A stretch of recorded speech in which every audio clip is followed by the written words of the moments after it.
Raksasa energi Rusia, Gazprom, mengumumkan menderita rekor kerugian tahunan sekaligus kerugian tahunan pertama sejak 1999 karena pasar Eropa praktis tertutup untuk ekspor gasnya akibat sanksi atas operasi militer Moskow di Ukraina. Perusahaan milik negara ini menderita kerugian bersih sebesar 629 miliar rubel atau sekitar 108 triliun rupiah pada 2023. Berbalik dibandingkan dengan laba bersih senilai 1,23 triliun rubel atau 211 triliun pada 2022. Hasil tersebut merupakan indikasi dampak besar sanksi Barat terhadap Rusia menyusul serangan militer yang dilancarkan pada Februari 2022. Ekspor ke Eropa telah lama menjadi sumber pendapatan utama Gazprom.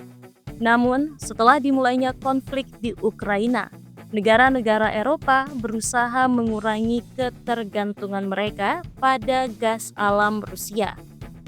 Sabotase jaringan pipa Nord Stream pada September 2022 kemudian menutup jalur transportasi utama.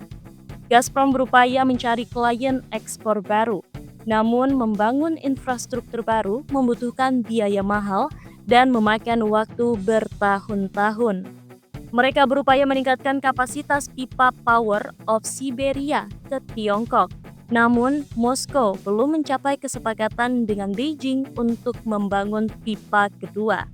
Gazprom yang memiliki cadangan gas alam terbesar di dunia juga harus menghadapi beban keuangan untuk memperluas jaringan distribusi domestiknya. Di sisi lain, Turki sangat menentang sanksi Amerika Serikat terhadap gas Rusia. Lantaran, aliran gas tersebut tidak dapat tergantikan dalam jangka menengah. Hal ini ditekankan oleh Menteri Energi Turki, Alparslan Bayraktar. Pekan lalu, Washington memperkenalkan sanksi pemblokiran terhadap lebih dari 50 lembaga keuangan Rusia, termasuk Gazprombank yang terkait dengan raksasa gas Eponymous dan 6 anak perusahaan internasionalnya. Sanksi terbaru ini membuat bank utama Rusia tidak bisa transaksi terkait energi dari sistem perpesanan antar bank SWIFT.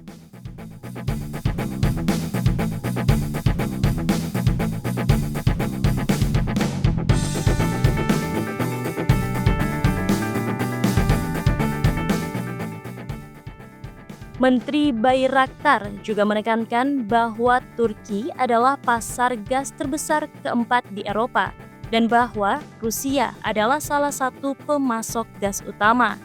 Bayraktar juga mengatakan masalah ini saat ini sedang ditangani oleh Kementerian Keuangan dan Luar Negeri Turki. Bayraktar berharap bahwa kontrak transit 5 tahun untuk pasokan pipa gas dari Rusia ke Eropa melalui Ukraina yang berakhir pada 31 Desember akan diperpanjang. Sementara itu, Ukraina sudah cukup tegas mengutarakan bahwa mereka tidak memiliki rencana untuk memperpanjang kesepakatan transit gas Rusia. Jika aliran berhenti, UA berpotensi kehilangan hingga 5% dari total konsumsi tahunannya.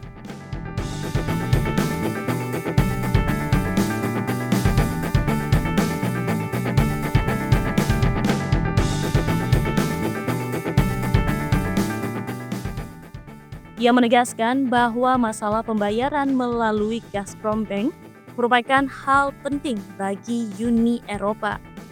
Ankara sedang melakukan pembicaraan dengan Washington untuk mengamankan keringanan sanksi Rusia yang akan memungkinkan Turki untuk terus membayar impor gas dari Rusia. Bloomberg mengutip Bayraktar yang mengatakan bahwa sanksi terbaru mungkin berarti sesuatu yang sangat besar bagi negaranya jika tidak ada pengecualian yang dibuat. Meskipun merupakan negara anggota NATO, Ankara belum menerapkan sanksi terhadap Rusia dan telah mempertahankan hubungan dengan Moskow dan Kiev. Tahun lalu, pasokan Rusia ke Turki berjumlah sekitar 45%. Perusahaan paling berharga di Rusia berlokasi di Lakta Center, Saint Petersburg. Gazprom adalah perusahaan multinasional energi yang mayoritas kepemilikan sahamnya dimiliki oleh Rusia. Perusahaan yang baru saja melengsarkan Sberbank dari posisi perusahaan terbesar dalam kapitalisasi pasar adalah perusahaan yang aktif di industri gas, termasuk eksplorasi, produksi, penghilangan, dan lain-lain, dan bertanggung jawab untuk 12% untuk output gas alami di dunia. Gazprom pertama kali didirikan pada tahun 1989 ketika Soviet Ministry of Gas Industry diubah ke dalam bentuk korporasi menjadi perusahaan milik negara pertama di Uni Soviet. Gazprom diketahui memiliki 466.000 pegawai dan lebih dari 100 anak perusahaan.